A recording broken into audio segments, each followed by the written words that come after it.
کنویں میں اگر کتا گر جائے تو کنویں کو پاک کرنے کا کیا طریقہ ہے. وہ فقہ میں لکھا ہوا ہے کہ کتا اگر گرا ہے فوراً نکل گیا ہے, کتا گر کے وہیں بیٹھا ہوا ہے, کتا گر کے اندر مر گیا ہے, یہ سارے احکام ہیں اس کے کہ اتنے ڈول نکالو, 20 ڈول نکالو, اگر یہ صورت حال ہے تو اتنے ڈول نکالو. تو ایسا ہی ہوا, ایک گاؤں میں کنویں میں کتا گر گیا اور کتا اندر مر گیا, اور مرنے کے بعد سڑ گیا, اس کے جسم میں بدبو آ گئی اور پانی میں آ گئی. گاؤں والے پانی پیتے, کتے کی بدبو بیچ میں تھی, تو مولانا کے پاس آ گئے کہ یہ صورت حال ہے تو ہم کیا کریں. تو مولانا نے کہا 20 ڈول نکال دو. تو انہوں نے 20 ڈول نکالے, پھر بھی بدبو آ رہی تھی. پھر اس نے کہا اچھا 50 ڈول نکال دو. 50 ڈول نکالے, پھر بھی بدبو آ رہی تھی.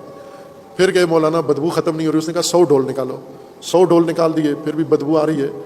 پھر مولانا کے پاس گئے تیسری دفعہ, تو مولانا نے کہا کہ یہ بتاؤ کہ کتا اندر ہے یا نکالا ہے. تو انہوں نے کہا نہیں, کتا اندر ہی ہے, کتا اندر ہی پڑا ہوا ہے. تو اس نے کہا کہ پہلے کتا تو نکالو تم اندر سے, پھر ڈول نکالو گے تو پانی پاک ہوگا. اس وقت پاکستان کے نظام میں, سسٹم میں, سیاست میں, عدالت میں, تعلیم میں کتا اس کنویں کے اندر گرا ہوا ہے. اس کتے کی بدبو ہے یہ سود. میں وہاں جماعت اسلامی کے کنونشن میں بھی یہی مثال, ان کو مختصر وقت نہیں تھا وہاں دی, کہ یہ کتا تو نکالو پہلے آپ. کتا کیا ہے؟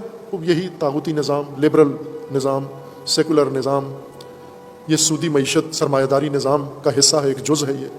آپ کتا رہنے دیتے ہو, ڈول نکالنے میں لگے ہوئے. ڈول نکالنے سے کنواں پاک نہیں ہوگا, آپ کو یہ کتا اس نظام سے نکالنا ہے. جب یہ سیاسی جماعتیں آتی ہیں, کوئی ان کا مذہبی سیاسی جماعتیں جو بہت بھونڈی سیاست کرتے ہیں, سب سے بری سیاست یہ کرتے ہیں, الیکشن کے دنوں میں نظام مصطفیٰ کے جھنڈے اٹھا لیتے ہیں. نظام مصطفیٰ نافذ ہو, نظام مصطفیٰ. خوب, یہ نظام مصطفیٰ صرف ٹکٹ لینے کے لیے آپ نعرے لگاتے ہو, یا کوئی عہدہ لینے کے لیے, کوئی ٹھیکہ لینے کے لیے نظام مصطفیٰ کو رکھا ہوا ہے.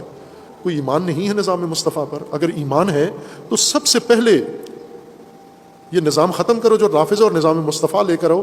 جب نظام مصطفیٰ آئے گا تو کنواں خود ہی صاف ہو جائے گا, پھر سود ختم کرنے کی نوبت ہی نہیں آئے گی, چونکہ سود ہوگا نہیں. پہلے یہ کام کرو آپ. اب آپ توجہ کریں, شیعہ سنی دو بڑے مذہب پاکستان کے اندر ہیں, دونوں کے پاس اپنا ایک نظریاتی بنیاد ہے سیاسی. اہل سنت جو اکثریت میں ہے خلافت کے قائل ہیں. خب تم خلافت کے قائل ہو کے اس جمہوریت سے کیا لے رہے ہو, لیبرل جمہوریت سے؟ یہاں ٹکٹ لے کے الیکشن کیوں لڑتے ہو؟ یہ کتا پہلے آپ نکالو ادھر سے. خلافت ہی لے گا آپ کی اگر حکومت ہے, مملکت ہے. شیعہ امامت کو فیسوں کے لیے رکھا ہوا ہے, چرچے کے لیے رکھا ہوا ہے, خمس وصول کرنے کے لیے. امامت کو تشریح نہیں کرتا, امامت کے نظام کے لیے کوشش نہیں کرتا, بلکہ اگر امامت کی بات کریں تو الٹا مچل جاتا ہے, بدتمیزی پہ آ جاتا ہے. یہ امامت کی کیوں بات کرتے ہیں آپ؟ تو یہ کتا رہنے دینے, پھر اس کو بنو امیہ کو کہتے ہیں سود ختم کرو آپ. اس کا بہترین طریقہ یہ ہے کہ اگر تم سارے چاہتے ہو یہ سود اور سود جیسے اور محرمات ملک کے اندر سے ختم ہو, تو سب سے پہلے اپنا نظام آپ بدلو اور ایک نظام کے اوپر آ کے متفق ہو جاؤ, قائل ہو جاؤ. ایسے ہوا ہے نا, جب خلفاء کی حکومت تھی تو امیر المومنین نے خلفاء کے ساتھ چلے, جب امیر المومنین کی حکومت آئی تو خلفاء والے امیر المومنین کے ساتھ چلے.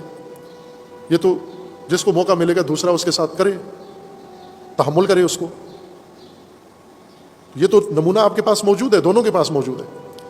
امیر المومنین کی حکومت بھی بن سکتی ہے پوری سلطنت کے لیے, وہ بھی بن سکتی ہے پوری سلطنت کے لیے. اب آپ اس کے لیے تاریخ موجود ہے, آپ اس سے استفادہ کرو, آپ اپنا آج کا مسئلہ حل کرو. آپ پھر انہی لیبرل جماعتوں کے ساتھ جاتے ہیں, شیطانی جماعتوں کے ساتھ جاتے ہیں, انہی میں ٹکٹ لیتے ہیں, انہی سے پارلیمنٹ میں جاتے ہیں. پارلیمنٹ میں جا کے نظام مصطفیٰ ادھر کیا کر رہا ہے؟ اس میں